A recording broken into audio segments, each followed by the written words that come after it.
was the champion at 154. Errol Spence, would you like that?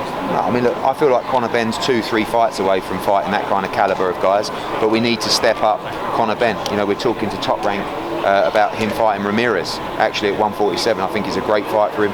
Mikey Garcia, Danny Garcia. Conor wants to fight Keith Thurman. I think that's a very tough fight. I still think he needs that one fight before those guys. But every time I put him in a fight, he demolishes them.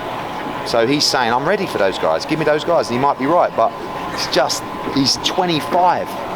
He's a superstar. You've got to take the right steps. What about Jaron Ennis, though? Jaron Ennis is an outstanding fighter. Do you want Conor Benn and Jaron? I mean, the problem with 147 pounders, it's always been the champions are outstanding. Now the new wave of fighters coming through are also outstanding. Jaron Ennis may be the best welterweight in the world now. Jaron Ennis may beat Spence and Crawford now, maybe. But again, he needs those tests as well. Conor Benn against Jaron Ennis, I mean, look, this in 3 fights time could be a mega fight. But I do rate, and you know, whether Virgil Ortiz stays at 47 or moves to 54, who knows?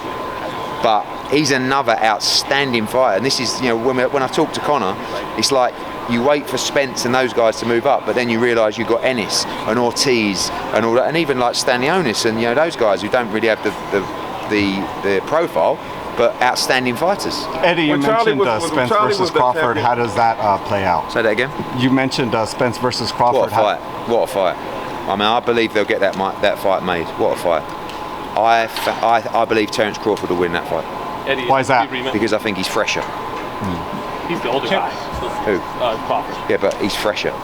You know, everything that Errol Spence has been through with the accident, with the eye injury, even in the last fight, he just, you know, and Errol Spence is brilliant. I don't think he has long left at 147. And me saying Crawford beats him isn't, like, Errol Spence is a pound for pound great, but I just personally believe Terence Crawford will beat him. And Eddie, I'd be remiss without asking at some point, any reaction to that MTK news or Kinahan, everything going on? Just that, as always, you know, we're a huge global business and we'll follow all rules and regulations and sanctions that are put in place. Taylor Serrano, said that he offered Haney 1.5 million views, which is breaking record. Yeah, Taylor Serrano, you know, for me, if we could make fight 2, over the moon for that. And you know, we talk about fights with Holly Holm and Cyborg, they're big fights, but as a boxing fan, if everybody's sensible, and obviously they deserve another huge payday, I think we can make that rematch.